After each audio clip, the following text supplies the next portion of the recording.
Hi friends, welcome to ತನು ಸ್ವಯಂ ಅಡುಗೆ. ಇವತ್ತಿನ ದಿನ ಒಂದು ಸಖತ್ ಟೇಸ್ಟಿಯಾಗಿರುವಂಥ ಹಲ್ವಾ ರೆಸಿಪಿ ಮಾಡೋದು ತೋರಿಸ್ತಾ ಇದ್ದೀನಿ. ನೀವು ಬೇಕ್ರಿಗಳೆಲ್ಲ ಹೋದಾಗ ಸಾವಿರಾರು ರೂಪಾಯಿ ದುಡ್ಡು ಕೊಟ್ಟು ತರ್ತೀರ ಹಲ್ವಾನ. ಅದ್ರ ಬದಲು ಮನೆಯಲ್ಲೇ ಸುಲಭವಾಗಿ ಮಾಡ್ಕೊಳ್ಳಿ. ತುಂಬಾ ಈಸಿ ಮಾಡೋದು, ಮಕ್ಳಿಗಂತೂ ತುಂಬಾ ಒಳ್ಳೆಯದು. ಬನ್ನಿ ಹಾಗಿದ್ರೆ ಇದನ್ನು ಹೇಗೆ ಮಾಡೋದು, ಏನೇನು ಬೇಕಿದ್ದಕ್ಕೆ ಅಂತ ನೋಡ್ಕೊಳ್ಳೋಣ ಕ್ವಿಕ್ಕಾಗಿ. ನಾನಿಲ್ಲಿ ಒಂದು ಮಿಕ್ಸಿಂಗ್ ಬೌಲ್ ತೊಗೊಂಡಿದ್ದೀನಿ. ನೋಡಿ, ಅರ್ಧ ಕಪ್ ಆಗೋಷ್ಟು ಬಾದಾಮ್ ಇದೆ. ಪ್ರತಿಯೊಬ್ಬರ ಮನೆಯಲ್ಲೂ ಬಾದಾಮ್ ಇದ್ದೇ ಇರುತ್ತೆ. ಇಲ್ಲ ಅಂದರೆ ತೊಗೊಂಡು ಒಂದು ಮಾಡ್ಕೊಳ್ಳೋದ್ರಲ್ಲಿ ಏನು ತೊಂದರೆ ಇಲ್ಲ. ನೋಡಿ, ನೀರನ್ನು ಹಾಕ್ಕೊಂಡು ಒಂದು 4 ಗಂಟೆ ನೆನೆಸಿದ್ದೀನಿ. ನೋಡಿ, ಪೂರ್ತಿಯಾಗಿ ಡಬಲ್ ಸೈಜ್ ಆಗಿದೆ, ಅಂದರೆ ಚೆನ್ನಾಗಿ ನೆನೆದಿದೆ, ಉಬ್ಕೊಂಡಿದೆ. ಈ ಥರ ಕೈಯಿಂದ ಈಸಿಯಾಗಿ ಸಿಪ್ಪೆ ಎಲ್ಲ ಬಿಡಿಸಿ, ನೋಡಿ ಎಲ್ಲ ಬಾದಾಮ್ದು ಸಿಪ್ಪೆ ಎಲ್ಲ ಬಿಡಿಸಿ ರೆಡಿ ಮಾಡಿ ಇಟ್ಕೊಂಡಿದ್ದೀನಿ. ನಾನು ಒಂದ್ಸರಿ ವಾಶ್ ಮಾಡ್ಕೊಂಬಿಡಿ ಸಿಪ್ಪೆ ಬಿಡಿಸಾದ್ಮೇಲೆ. ಇದನ್ನು ನೋಡಿ ಡೈರೆಕ್ಟಾಗಿ ನಾನು ಬ್ಲೆಂಡರ್ ಜಾರಲ್ಲಿ ಹಾಕ್ಕೊಳ್ತಾ ಇದ್ದೀನಿ, ಅಥವಾ ಮಿಕ್ಸಿ ಜಾರಲ್ಲಿ ಕೂಡ ನೀವು ಹಾಕೋಬೋದು. ಸ್ವಲ್ಪ ನೀರನ್ನು ಹಾಕ್ಕೊಂಡು ಪೂರ್ತಿ ನುಣ್ಣಗೆ ಪೇಸ್ಟ್ ಮಾಡ್ಕೋಬೇಕು. ತರಿ ಆಗಿರಬಾರ್ದು.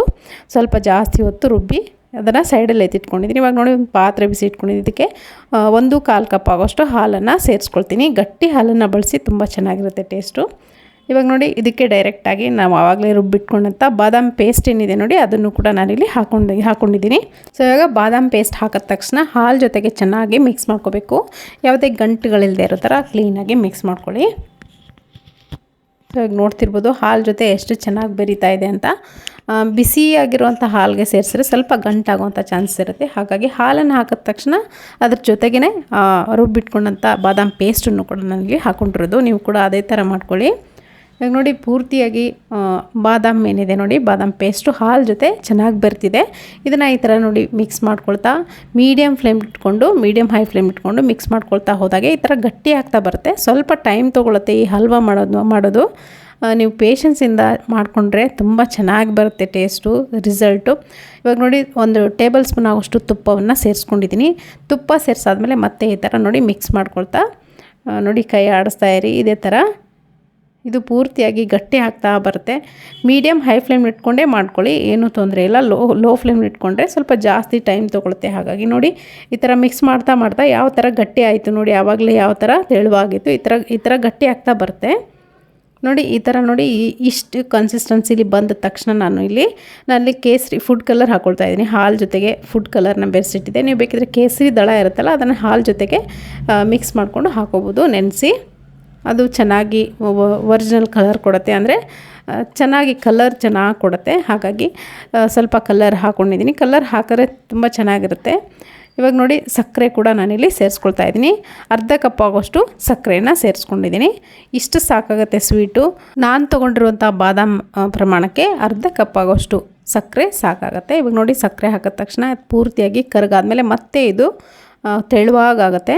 ಸ್ವಲ್ಪ ಏಲಕ್ಕಿ ಪೌಡ್ರನ್ನು ಹಾಕ್ಕೊಂಡಿದ್ದೀನಿ ನಾನು. ಏಲಕ್ಕಿ ಪೌಡ್ರನ್ನ ಸ್ವಲ್ಪ ಸಕ್ಕರೆ ಜೊತೆಗೆ ಮಿಕ್ಸ್ ಮಾಡಿ ಬ್ಲೆಂಡ್ ಮಾಡಿ, ಅಂದರೆ ಗ್ರೈಂಡ್ ಮಾಡಿ ಇಟ್ಕೊಂಡ್ರೆ ನೀವು ಯಾವಾಗಲಾದರೂ ಬಳಸ್ಬೋದು. 1 ಟೀ ಸ್ಪೂನಷ್ಟು ಹಾಕ್ಕೊಂಡಿದ್ದೀನಿ. ನೋಡಿ, ಸಕ್ಕರೆ ಎಲ್ಲ ಕರಗಿ ಯಾವ ರೀತಿ ತೆಳುವಾಗಾಯಿತು ಅಂತ. ಈ ಥರ ತೆಳುವಾಗುತ್ತೆ. ಮತ್ತು ಇದು ಗಟ್ಟಿ ಕನ್ಸಿಸ್ಟೆನ್ಸಿಗೆ ಬರೋವರೆಗೂ ನೀವು ಈ ಥರ ಕೈ ಆಡಿಸ್ತಾನೇ ಇರಬೇಕು. ನಾನು ಆವಾಗಲೇ ಹೇಳಿದಾಗ ಸ್ವಲ್ಪ ಟೈಮ್ ತೊಗೊಳುತ್ತೆ.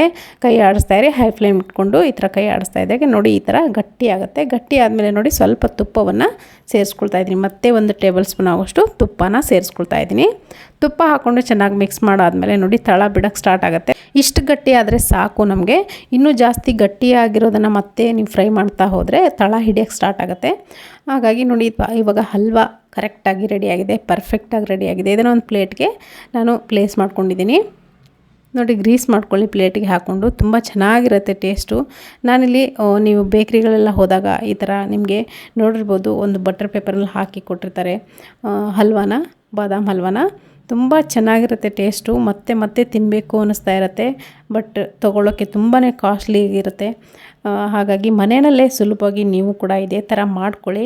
ಮಕ್ಕಳಿಗೂ ಕೂಡ ಒಂದು ಏನು ಹೊರಗಡೆಯಿಂದ ತಂದಾಗ ಮಕ್ಕಳು ತುಂಬಾ ಇಷ್ಟಪಟ್ಟು ತಿಂತಾರೆ. ಅದೇ ಥರ ಮನೆಯಲ್ಲೇ ಮಾಡಿ ನೀವು ಇಟ್ಟರೆ ಯಾವಾಗಲೂ ತಿನ್ಕೊಂಡು ಓಡಾಡ್ತಾರೆ ಇಷ್ಟಪಟ್ಕೊಂಡು. ಇವಾಗ ನೋಡಿ, ಬಟರ್ ಪೇಪರ್ಗೆ ಇಷ್ಟು ಹಾಕ್ಕೊಂಡು 1 ಸ್ಪೂನಷ್ಟು ಹಾಕ್ಕೊಂಡು ಈ ಥರ ಸ್ಕ್ವೇರ್ ಆಕಾರಕ್ಕೆ ನಾನು ಫೋಲ್ಡ್ ಮಾಡಿ ಇಟ್ಟಿದ್ದೀನಿ. ತುಂಬಾ ಇಷ್ಟ ನಮ್ಮ ಮನೆಯಲ್ಲೆಲ್ರಿಗೂ. ನೀವು ಕೂಡ ಇದನ್ನು ನಿಮ್ಮ ಮನೆಯಲ್ಲಿ ಮಾಡ್ಕೊಂಡು ನೋಡಿ, ತುಂಬಾ ಇಷ್ಟಪಡ್ತಾರೆ ಪ್ರತಿಯೊಬ್ಬರು. ಮಕ್ಕಳಂತೂ ತುಂಬಾ ಇಷ್ಟಪಡ್ತಾರೆ. ಖಂಡಿತ ಈ ರೆಸಿಪಿ ನಿಮಗೆ ಇಷ್ಟ ಆಗಿದೆ ಅಂದ್ಕೊಳ್ತೀನಿ. ಇಷ್ಟ ಆಗಿದ್ರೆ ಒಂದು ಲೈಕ್ ಮಾಡೋದನ್ನು ಮರಿಬೇಡಿ. ನಮ್ಮ ಚಾನಲ್ಗೆ ಇನ್ನೂ ಯಾರು ಸಬ್ಸ್ಕ್ರೈಬ್ ಮಾಡ್ಕೊಳ್ಳಿಲ್ವೋ ದಯವಿಟ್ಟು ಸಬ್ಸ್ಕ್ರೈಬ್ ಆಗೋದನ್ನು ಕೂಡ ಮರಿಬೇಡಿ. ಸೊ ನೋಡಿ ಈ ಥರ ರೆಡಿ ಮಾಡಿ ಇಟ್ಕೊಂಡಿದ್ದೀನಿ. ನಾನಿಲ್ಲಿ ಹಲ್ವಾನ ಟೇಸ್ಟ್ ಮಾಡ್ತಾಯಿದ್ದೀನಿ. ತುಂಬ ಚೆನ್ನಾಗಿತ್ತು ಫ್ರೆಂಡ್ಸ್. ಇದು ಖಂಡಿತವಾಗ್ಲೂ ನೀವು ಕೂಡ ನಿಮ್ಮನೇಲಿ ಟ್ರೈ ಮಾಡಿ ಅಂತ ಹೇಳ್ತೀನಿ. ಫೇಸ್ಬುಕ್, ಇನ್ಸ್ಟಾಗ್ರಾಮಲ್ಲಿ ಕೂಡ ನಮ್ಮನ್ನು ಫಾಲೋ ಮಾಡೋದನ್ನು ಮರಿಬೇಡಿ. ಲಿಂಕ್ಸ್ ಏನಿದೆ ಡಿಸ್ಕ್ರಿಪ್ಷನ್ ಬಾಕ್ಸಲ್ಲಿ ಕೊಟ್ಟಿರ್ತೀನಿ.